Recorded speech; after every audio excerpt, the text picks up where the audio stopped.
지난 명절 주일, 명절 되기 전 지난 주일부터 우리 하나님께서 우리에게 팔복의 말씀을 주셨었습니다. 팔복의 말씀. 지난 주일에는 심령이 가난한 자가 복되다 그런 말씀이었습니다. 그런데 여기 복은 우리가 생각하는 복하고는 상당히 거리가 있는 복이었습니다. 연결되는 것도 있지만 주님이 말씀하시는 복은 우리가 기대하는 복하고는 조금 거리가 있습니다. 그리고 오늘 또 말씀 주십니다. 애통하는 자가 복을 얻는다는 말씀입니다. 자, 오늘 본문의 말씀 중에 4절 말씀에 오늘 한 구절 말씀인데 여러분 함께 읽습니다. 애통하는 자는 복이 있나니 그들이 위로를 받을 것이미요. 아멘. 누군가가 상상으로 저런 그림을 수도 없이 그려냈죠. 예수님의 산상수 말씀. 애통하는 자가 복되다. 그들이 세상에 사는 동안 위로받을 것이다. 팔복의 말씀을 자꾸 읽고 묵상하면서 저는 영적인 상상력을 자꾸 동원해 봅니다. 주님이 저리 말씀하실 때 저기 앉아 있었던 많은 무리들이 주님의 그 말씀을 듣고 얼마나 행복해 했을까? 얼마나 감동을 받았을까? 무슨 저런 말씀을 하시는 거야? 이런 사람은 없었을까? 듣는 족족 너무너무 행복해하고 기뻐하고 감사하고 너무 좋아하고 제자들과 수많은 무리들이 모였지만 대부분 가난하고 헐벗고 보호받지 못하고 그러던 대부분의 사람들이었을 텐데 그들에게 선포된 이 복된 말씀들이 이들을 얼마나 행복하게 했을까? 이런 묵상들을 저절로 해보게 됩니다. 오늘도 마찬가지입니다. 주님 주신 말씀이 이 귀한 복된 말씀이 우리 심령 속에 어떻게 떨어질 수 있을까? 오늘 주신 말씀은 누가 읽어보든 애통하는 자가 누구야? 이런 묵상이 저절로 됩니다. 그럼 물음이 생기죠. 애통하는 자는 누구인가? 여러분 애통한 삶을 사셨습니까? 어때요? 여기 애통이라고 하는 말 여기에 우리가 관심이 쏠릴 수밖에 없습니다. 애통이란 헬라어로는 펜데오라고 이렇게 그런 말로 번역되는 말인데 이 애통은 심히 근심하며 고통스럽게 슬퍼한다는 의미를 갖고 있습니다. 심히 근심하며 고통스럽게 슬퍼한다. 이런 애통의 일들, 슬픔의 일들을 언제 여러분 경험하셨습니까? 근데 애통이라는 말은 그런 말이에요. 그런데 주님은 약속하시기를 이렇게 애통하는 자가 복이 있대요. 또한 애통하는 자들이 위로를 받을 것이라. 요즘 우리 시대는 위로받기를 원해요. 잘 사는 것 같아도 걱정 없는 것 같아도 위로받을 일들이 많아요. 위로받아야만 될 일들이 우리에게 다 있는데 오늘 주님이 말씀하고 있어요. 그렇다면 여러분 본문에 나오는 애통은 도대체 무엇으로 인한 애통일까가 중요합니다. 이 애통하는 것이 무엇 때문에 애통하느냐는 것입니다. 주님이 이렇게 막 말씀을 선포하실 때 그런 중요한 의미들이 있었을 거란 말이에요. 무엇을 위한 애통일까? 두 가지를 생각해 보세요. 첫째는 자신이 지은 죄로 인하여 탄식하는 아픔. 그런 애통입니다. 또 하나 하나님 뜻 안에서 하는 애통이 있습니다. 이 두 가지 의미가 크게 있습니다. 자신이 지은 죄로 인해서 탄식하는 애통이 있고 하나님의 뜻 안에서 하는 애통을 의미한다. 이것이 주님이 말씀하신 애통하는 자의 근본적인 주님의 뜻인 것입니다. 그렇다면 여러분 하나님의 위로가 임하는 애통은 도대체 어떤 애통일까? 어떤 애통을 하며 살아야 될까? 우리가 그런 삶을 살아야 될까? 그런 애통하는 삶을 살아야 되는데 어떤 애통의 삶을 살아야 주님이 말씀하신 위로받을 수 있을까? 첫 번째는 자신이 지은 죄로 인해 애통하는 자가 복되다는 것입니다. 성경 말씀에 보면 구원 얘기가 나오죠. 우리는 예수 믿고 구원받는다 그러면 끝 이렇게 생각해요. 예수만 믿고 구원받으면 나는 이제 구원 당첨된 거야. 그냥 그걸로 너무너무 행복해. 틀린 건 아니지만 온전한 구원 문제를 제기할 수 있어요. 성경에서 온전한 구원은 죄에 대한 자각과 애통에서 시작된다고 말합니다. 그러니까 죄에 대한 온전한 애통이 없이는 진정한 회개에 이를 수도 없고 진정한 회개 없이는 구원에 이르지 못한다는 것이죠. 이런 문제를 생각하면서 예수님의 제자들을 좀 생각해보면 예수님의 제자들 중에 베드로와 가롯 유다를 한번 생각해 보십시오.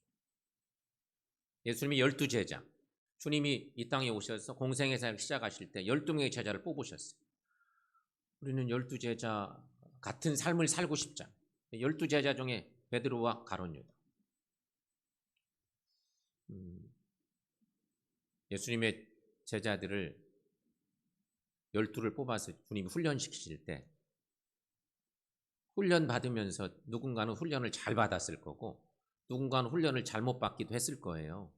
학교 가면 우리가 다 공부하다 보면 성적이 쫙 이렇게 순위가 매겨지는데 예수님의 제자들도 그런 생각 해볼 수 있지 않겠어요? 12제자 중에 누가 1등 했을까? 누가 꼴등 했을까?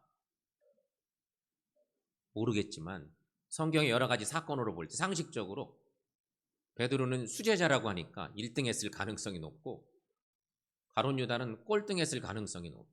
머리가 매우 좋은 사람이었다고 하는데 꼴등 했을 수 있어. 추측이죠 뭐. 그런데 여러분 베드로와 가롯 유다는 예수님의 죽으심과 관련해서 둘 다 엄청난 범죄를 잘못을 범하고 맙니다. 평탄할 때는 괜찮았어요. 주님 따라다니고 뭐 주님 너무 좋으니까. 그런데 주님이 죽으심의 고난의 시간을 맞닥뜨릴 때 제자들이 딱 나눠진 거예요.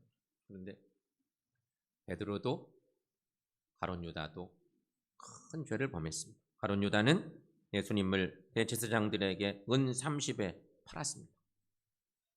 베드로는 많은 사람들 앞에서 주님을 저주하며 모른다고 3번이나 부인했습니다. 1등 제자인 줄 알았더니 결정적일 때 실수했습니다. 가롯 유다도 마찬가지입니다. 그 후 두 사람은 자신이 범한 죄로 인해서 후회하며 괴로워합니다. 사람이 다 그렇죠? 심각한 그렇게 사랑하는 주님을 선생님을 배반하고 그래서 막 몹시 괴로워했습니다. 가롯 유다는 예수님의 고난과 죽음을 보고 너무 괴로운 나머지 받았던 은 30을 장로들과 대제사장들에게 도로 갖다 주면서 내가 무지한 피를 팔고 죄를 범하였도다 라고 자신의 죄를 회개하며 성토합니다. 자신을 성토. 순간 내가 잘못했나라고 그냥 갖다 주고 나 없던 걸로 하자고. 그러나 유다는 자신의 잘못에 대한 깊은 죄책감을 이기지 못해서 끝내 목매어 죽습니다. 자살하죠. 자신의 죄를 후회하고 그것을 사람들 앞에서 말하기까지 했습니다. 돈도 막 갖다 주고. 하지만 안타깝게도 가장 중요한 하나님의 용서를 구하는 애통의 기도를 하나님께 드리지 않았습니다. 애통하는 기도의 중요함을 여기서 생각합니다. 반면에 베드로는 주님을 부인하고 다구는 소리가 들려왔을 때 주님을 모른다고 3번이나 막 부인했어요. 저주하며 부인하고 있었는데 주님이 말씀하신 대로 다구는 소리가 들려왔을 때 다굴기 전에 내가 나를 3번 부인하려는 주님의 말씀이 떠올랐습니다. 그 주님의 말씀이 생각나서 밖에 나가서 애통해하며 심히 통곡했습니다. 비록 사람들 앞에서 자신의 죄를 밝히지는 않았다 할지라도 베드로는 분명 하나님께 자신의 죄를 내려놓고 애통해하며 용서를 구합니다.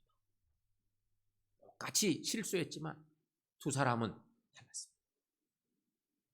그래서 후에 부활하신 예수님께서 고기잡이를 하던 디베랴 바닷가에 오셨을 때 베드로는 주시라는 말에, 예수시라는 말에 바다로 곧장 뛰어들어가 주님께 나갈 정도로 주님 만나기에 열심히 했습니다.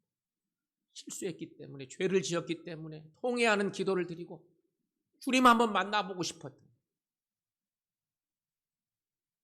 그래서 막 바다가에서도 그냥 물로 뛰어들어 주님께 달려가는 베드로의 모습. 예수님께서는 이러한 베드로를 보시고 그의 죄를 용서해 주시고 큰 사명을 주심으로 위로해 주셨습니다.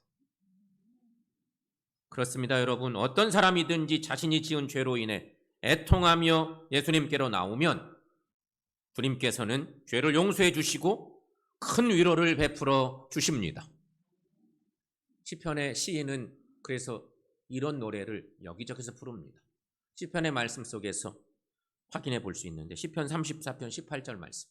자, 여러분 함께 읽습니다. 여호와는 마음이 상한 자를 가까이 하시고 충심으로 통회하는 자를 구원하시는도다. 아멘. 또한 시편 51편 17절 말씀도 읽습니다. 하나님께서 구하시는 제사는 상한 심령이라 하나님이여 상하고 통회하는 마음을 주께서 멸시하지 아니하시리이다. 아멘. 성도 여러분, 우리는 예수 그리스도를 믿어 구원받은 사람들입니다. 하지만 우리는 여전히 수많은 죄 문제를 안고 살아가고 있습니다. 성경을 보면 신앙의 거목인 사도 바울도 죄로 인하여 크게 번뇌했습니다. 또한 주님을 위해 선하게 살기를 간절히 원했지만 바울은 자신의 의지와는 다른 일들을 행하고 있는 자신의 모습을 발견하고 큰 절망에 빠지기도 했었습니다. 마음은 그렇지 않은데 그렇게 원하는데 다른 것만 자꾸 하는 거예요. 그래서 마음 아파하고 고백하는.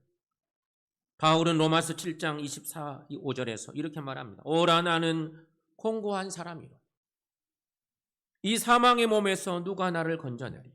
우리 주 예수 그리스도로 말미암아 하나님께 감사하리로다. 그런즉 내 자신이 마음으로는 하나님의 법을 육신으로는 죄의 법을 섬기노라. 성도 여러분, 우리도 마찬가지입니다. 우리들도 항상 죄에 대하여 슬퍼하며 애통하는 마음을 갖도록 하십시다. 그래서 주님께서 베푸시는 한없는 용서와 위로를 통한 기쁨과 성령 충만의 복된 삶을 살아가는 우리 모두가 되시기를 축원합니다. 두 번째는요, 자신의 연약함으로 인해 애통하는 사람이 복되다는 것입니다. 자신의 죄 때문에 애통하는 삶이 있는가 하면 둘째는 자신의 연약함 때문에 애통해하는 사람 복되다. 인간이 가지고 있는 가장 근본적인 물음 중에 하나, 누구나 던질 수 있는 물음 중에 이런 물음들이 있습니다. 이 세상에 슬픔, 비극, 환난, 시험이 왜 존재하는가? 이런 근본적인 물음입니다. 여러분은 어떻습니까? 이 세상에 사는 동안 이 세상에 슬픔, 비극, 환난, 시험이 왜 존재하나? 만약 하나님께서 살아계시다면 이러한 슬픔, 비극, 환난이나 시험은 없어야 한다는 거지요.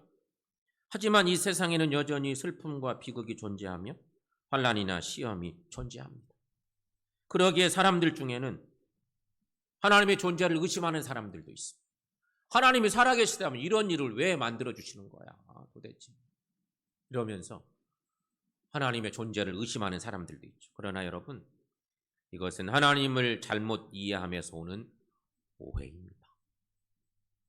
하나님께서는 종종 인생들에게 슬픔과 비극, 환난과 시험을 허락하신다는 것입니다. 그리고 이를 통해서 자신의 연약함을 절실히 깨닫고 하나님 앞에서 애통하는 마음을 갖게 하십니다. 하나님이 그리하실 때가 많아요. 우리로 하여금 그래서 깨닫게 하시고 주님 앞에 바로 설 수 있는 은혜를 주실 때가 많다는 것이죠. 그렇게 사람들을 인도하시는 때가 너무너무 많다는 것이죠. 그 중에 신앙의 인물 중에 한 사람, 야곱을 여러분 생각해 보십시오. 야곱. 여러분 야곱 잘 알죠? 야곱은 모략과 지혜가 있는 사람이었습니다. 그래서 그는 자신의 꾀로 인생을 삽니다. 그의 인생의 전반기는 거의 대부분 잔꾀가 많아요. 욕심도 많아요. 머리가 좋아. 자기 꾀로 인생을 살았습니다. 야곱이란 사람은 그런 사람이었어요. 그러나 하나님께서는 야곱의 인생을 통해서 그를 연단하시죠. 또한 야곱 스스로 자신의 연약함을 깨닫고 하나님 앞에 무릎을 꿇게 하셨습니다. 야곱이 외삼촌 집에서 20년 세월 보내고 고향으로 돌아오는 날이었습니다. 고향으로 돌아온 시간이 길게 이어지죠. 거의 고향쯤 다 왔습니다. 야곱은 자신을 죽이려고 400명의 군사를 거느리고 달려오는 형 에서의 소식을 듣습니다. 큰일 났어요. 20년 동안도 형 때문에 큰 노이로제 같은 그런 게 있었는데 아니 돌아와서 형님 만나려고 그랬더니 형이 자신을 죽이려고 군사를 이끌고 달려온다는 소식을 들은 것입니다. 그때 야곱은 자신의 능력이 아닌 하나님의 능력과 도우심을 구하며 무릎 꿇고 기도합니다. 이 욕심쟁이 꾀돌이 이기적인 야곱이 이런 상황에 오니까 이렇게 기도한 것입니다. 야곱이 만일 여전히 자신의 지혜와 인간의 꾀를 의지했다면 밤새도록 하나님의 사자와 씨름할 수 있었겠습니까? 환도뼈가 어긋나도록 애통할 수 있었겠느냐는 거죠. 이때 야곱은 진심으로 애통해 했습니다. 하나님께 애통의 기도를 드린 거예요. 야곱이 변한 거예요. 이때 하나님은 야곱을 위로해 주시고 문제를 해결해 주셨습니다. 성도 여러분, 자신의 연약함을 깨닫고 애통하는 것은 이렇게 중요한 일입니다. 우리가 깨닫지 못하고 여전히 교만하다면 하나님께서는 우리를 그분의 존엄한 지팡이로 치셔서라도 깨닫고 하나님께 전적으로 매달려 애통하게 하십니다. 여러분, 자신의 연약함을 깨닫고 애통하는 자만이 하나님을 의지하게 됩니다. 그리고 하나님의 도우심을 간절히 구할 수 있습니다. 이런 인생만이 하나님의 위로와 긍휼을 체험하게 되는 것입니다. 성도 여러분, 우리의 연약함을 깨닫고 두려움과 떨림으로 애통의 기도를 드리십시다. 이렇게 하나님의 도움을 구할 때 비로소 우리는 하나님의 위로를 받게 됩니다. 이런 은혜가 임하시기를 축원합니다. 마지막 세 번째는 절망과 슬픔에 처한 이웃을 위해 애통하는 사람이 복이 있다는 것입니다. 하나님 안에서 갖는 애통. 하나님 뜻 안에서 갖는 애통. 그 애통을 하나님이 좋아하신다는 거예요. 하나님이 기뻐하시는 애통. 성도가 누구인가? 여러분, 성도란 이 세상에 속하였지만 세상과 분리된 삶을 살아야 하는 존재입니다. 그렇다고 해서 성도가 이 세상을 외면해야 한다는 말은 결코 아닙니다. 성도의 삶은 세상의 정욕과 유혹에 대해서는 철저히 죽은 자로 살아야 합니다. 하지만 이웃의 슬픔과 고통에 대해서는 관심과 애통의 마음을 갖고 살아야 된다고는 그런 말씀이에요. 우리 하나님이 우리에게 기대하는 것이 바로 그런 거예요. 성도들이 우리에게 원하시는 것이 그런 삶이라는 거예요. 여러분, 주님이 말씀하신 여러 비유의 말씀 중에 마태복음 25장에는 유명한 예수님의 세 가지 비유의 말씀이 나옵니다. 마지막 종말의 때에 주실 천국 비유의 말씀, 세 가지 말씀이 나오죠. 그 세 가지 말씀 중에 하나만 기억하시자면 양과 염소의 비유로 일컬어지는 그 유명한 비유. 양과 염소의 비유. 종말의 때에 이 말, 하나님 나라 그 심판의 이야기. 양과 염소의 비유. 잘 알죠. 여기서 예수님은 양과 염소를 구별하듯이 천국과 지옥을 구별하는 기준을 말씀하십니다. 주님이 딱 모든 사람들에게 전하고 싶은 기준의 말씀이 하나 딱 있습니다. 이 비유 말씀 중에 너무너무 중요한 중심축이 되는 그 말씀이죠. 마태복음 25장 35절 36절 말씀입니다. 주님의 마음을 여기서 읽어내야만 됩니다. 주님이 뭘 원하시는지를 알게 하는 중요한 말씀이죠. 여러분 함께 읽습니다. 내가 줄일 때에 너희가 먹을 것을 주었고 목마를 때에 마시게 하였고 나그네 되었을 때에 영접하였고 헐벗을 때에 옷을 입혔고 병들었을 때에 돌보았고 옥에 갇혔을 때에 와서 보았느니라. 아멘.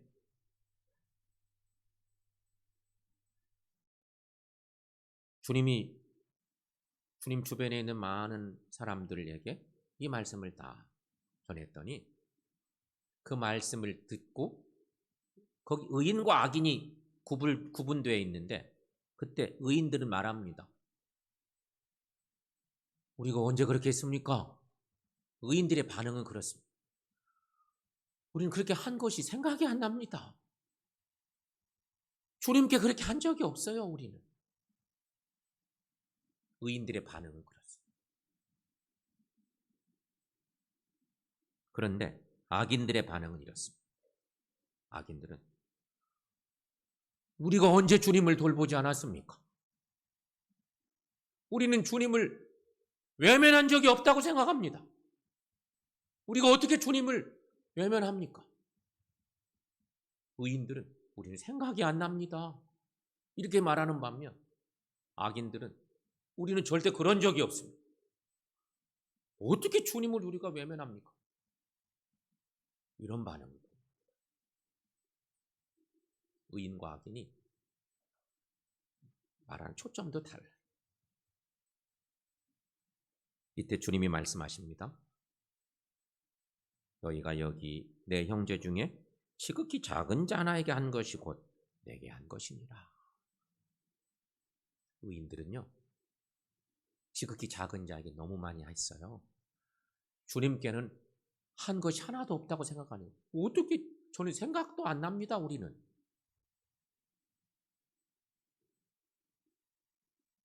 악인들은 자기들의 의를 자꾸 드러내려고 하다 보니 그런 대답을 또 한 것이고. 여러분, 우리는 이 말씀을 결코 동화로 들어서는 안 되는 말씀입니다. 왜냐하면 이 말씀은 하나님 나라와 관련된 매우 중요한 말씀이기 때문입니다.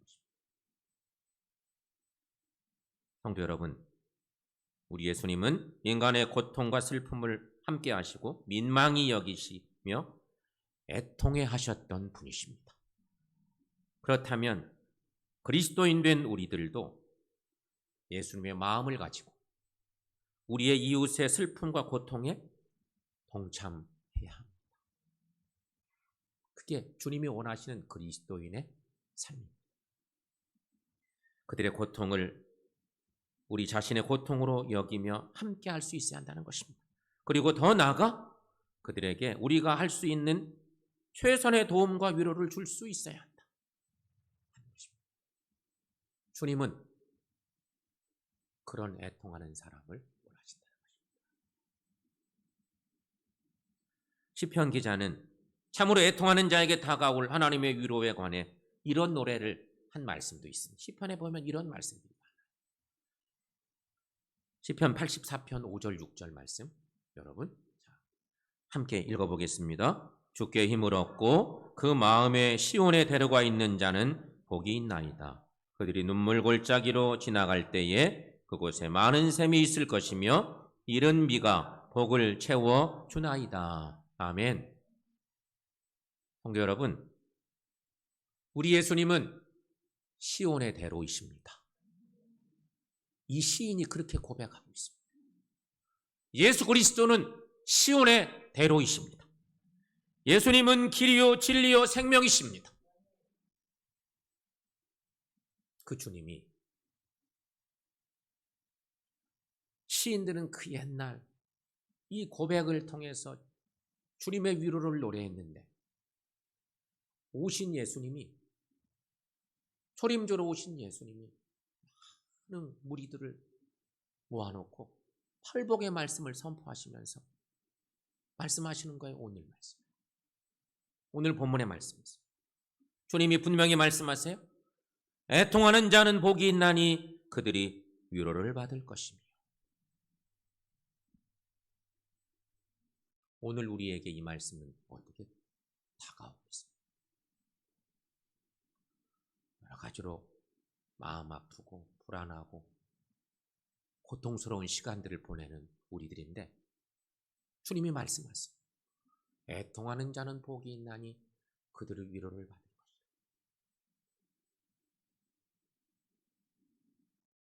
그러므로 여러분, 예수님을 마음에 모신 그리스도인들은 바로 우리들 아닙니까?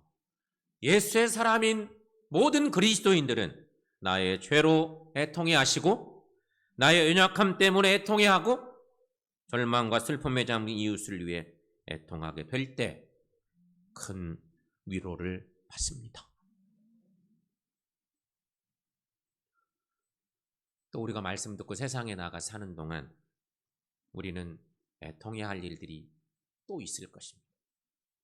그 애통이 하나님 뜻 안에서 하는 애통이 되셔서 주님이 약속하신 이러한 놀라운 은총들이 우리에게 임하고 진정한 복과 위로가 넘치는 하나님의 자녀들로 살아가는 우리 모두 되시기를 축원합니다.